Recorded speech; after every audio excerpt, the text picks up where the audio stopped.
Hello दोस्तों, फिनटेक्नो में आप सभी दर्शकों का स्वागत है। आज की इस वीडियो में हम बात करने वाले हैं प्राइवेट लिमिटेड और पब्लिक लिमिटेड के बारे में।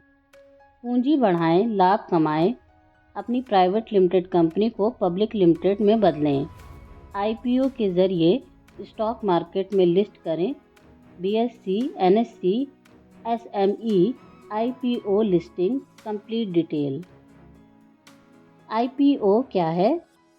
आईपीओ एक प्रक्रिया है जिसमें एक प्राइवेट कंपनी अपने शेयरों को पहली बार सार्वजनिक निवेशकों के लिए पेश करती है और स्टॉक एक्सचेंज पर लिस्ट करती है। इसका मुख्य उद्देश्य कंपनी के लिए पूंजी जुटाना और सार्वजनिक निवेशकों को निवेश का अवसर प्रदान करना है। आईपीओ के बाद कंपनी के शेयर सार्वजनिक रूप से ट्रेडेबल हो जाते हैं। इसके साथ कंपनी की शेयर होल्डिंग संरचना में बदलाव आता है और इसके प्रबंधन और निगरानी में भी बदलाव होते हैं।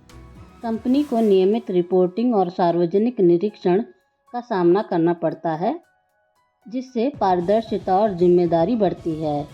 प्राइवेट से पब्लिक लिमिटेड में बदलाव। रजिस्ट्रेशन। प्राइवेट लिमिटेड कंपनी को पब्लिक लिमिटेड के रूप में रजिस्टर करें। आईपीओ प्रक्रिया। आईपीओ दस्तावेज तैयार करें और अंडरराइटर नियुक्त करें जो शेयर की बिक्री में मदद करेंगे। सलाह। कानूनी और वित्तीय सलाहकार से परामर्श लें ताकि सभी नियमों का पालन सुनिश्चित हो सके। लिस्टिंग प्रक्रिया के चरण। प्रारंभिक योजना। आईपीओ का उद्देश्य निर्धारित करें और स्वतंत्र सलाहकार की नियुक्ति करें। Draft prospects. कंपनी की जानकारी, वित्तीय स्थिति और प्रस्तावित शेयर विवरण के साथ प्रॉस्पेक्ट्स तैयार करें। अंडरराइटर की नियुक्ति। अंडरराइटर की नियुक्ति करें जो आईपीओ की प्रक्रिया में मदद करेंगे और शेयर की बिक्री का प्रबंधन करेंगे। मार्केटिंग और रोड शो। संभावित निवेशकों के साथ मीटिंग्स और प्रस्तुतियां आयोजित करें ताकि वे आईपीओ में निवेश के लिए प्रेरित हो सकें। प्राइस बैंड और एलोकेशन। शेयरों की कीमत तय करें और उन्हें विभिन्न निवेशकों के बीच आवंटित करें। आईपीओ आवेदन। निवेशक सार्वजनिक रूप से आवेदन करते हैं और शेयरों की बिक्री को अंतिम रूप देते हैं। लिस्टिंग और ट्रेडिंग। कंपनी के शेयर स्टॉक एक्सचेंज पर लिस्ट किए जाते हैं और ट्रेडिंग शुरू होती है। Post listing reporting. नियमित वित्तीय रिपोर्टिंग और निवेशक संबंध बनाए रखें। बीएसई और एनएसई में लिस्टिंग के क्राइटेरिया। मुख्य stock exchange. Market cap. Company का बाजार पूंजीकरण 25 करोड़ रुपए या उससे अधिक होना चाहिए। वित्तीय मानक। पिछले 3 वर्षों में कंपनी को स्थिर लाभ होना चाहिए और उसकी वित्तीय स्थिति मजबूत होनी चाहिए। Share holder base.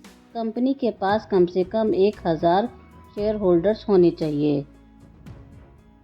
SME platform.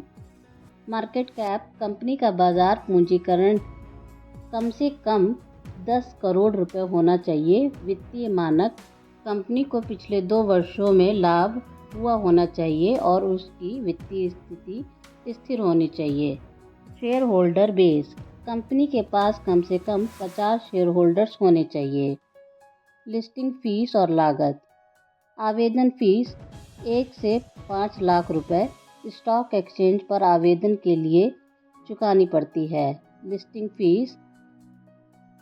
BSE, NSE 10 से 50 लाख रुपए। बीएसई, एसएमई, एनएसई, इमर्ज 2 से 10 लाख रुपए लिस्टेड होने के लिए चुकानी पड़ती है।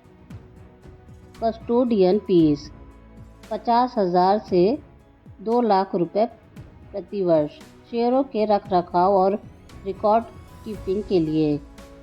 कानूनी लागत 5 से 20 लाख रुपए कानूनी दस्तावेजों और आवश्यकताओं के लिए।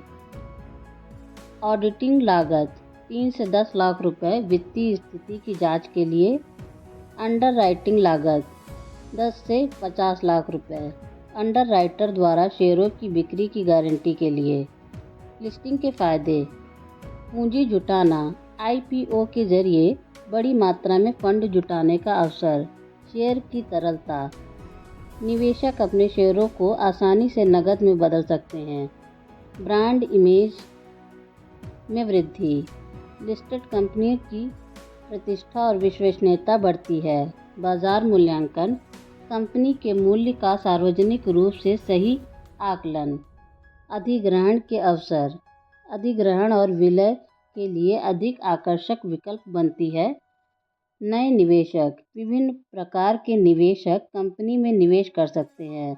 कर्मचारियों के लिए प्रोत्साहन। स्टॉक ऑप्शन प्लान से कर्मचारी को प्रोत्साहन मिलता है। आईपीओ में निवेश कैसे करें। डीमैट अकाउंट खोलें। ब्रोकर के माध्यम से डीमैट अकाउंट खोलें जो शेयरों को सुरक्षित रखने के लिए आवश्यक है। आईपीओ के लिए आवेदन। डीमैट अकाउंट के साथ ब्रोकर या ऑनलाइन पोर्टल्स पर आईपीओ में निवेश करें। ASBA process. बैंक खाते से राशि लॉक होती है। शेयर आवंटित होने पर राशि काटी जाती है। लिस्टिंग के दिन। आईपीओ शेयर आपके डीमैट अकाउंट में क्रेडिट हो जाएंगे और स्टॉक एक्सचेंज पर ट्रेडिंग शुरू हो जाएगी। शेयरों का प्रबंधन।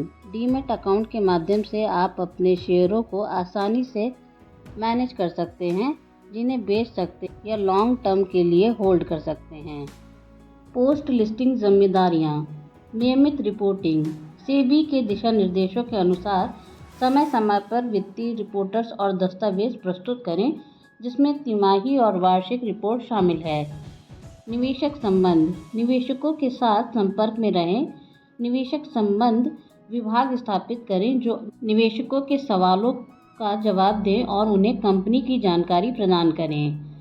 बोर्ड की बैठकों की घोषणा। बोर्ड मीटिंग्स के बारे में समय पर सूचना दें, जिसमें कंपनी की नीतियों और निर्णयों पर चर्चा होती है। लाभांश वितरण।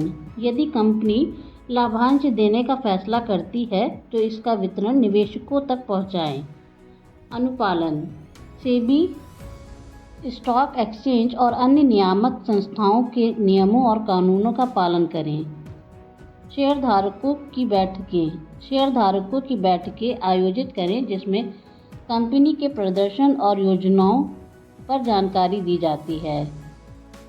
ट्रांसपेरेंसी। सभी कार्यों में पारदर्शिता बनाए रखें, जिसमें प्रबंधन के फैसलों और नए प्रोजेक्ट्स की जानकारी शामिल हो। लिस्टिंग के बाद की चुनौतियां। शेयर की कीमत में उतार चढ़ाव। लिस्टिंग के बाद शेयर की कीमत में बाजार की परिस्थितियों के अनुसार उतार चढ़ाव हो सकता है। सार्वजनिक निरीक्षण। कंपनी के हर कदम पर सार्वजनिक नज़र होती है, जिससे प्रबंधन पर दबाव बढ़ता है। मुनाफे पर फोकस। मुनाफा कमाने का दबाव लंबी अवधि की रणनीतियों को प्रभावित कर सकता है। कानूनी और अनुपालन जोखिम। कानूनी और अनुपालन संबंधी आवश्यकताएं जटिल होती हैं, जिनके लिए मजबूत टीम की आवश्यकता होती है।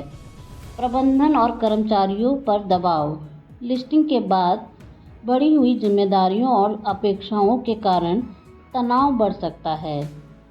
गोपनीयता का अभाव। वित्तीय और व्यावसायिक विवरण सार्वजनिक हो जाते हैं, जिससे प्रतिस्पर्धियों को लाभ भी होता है।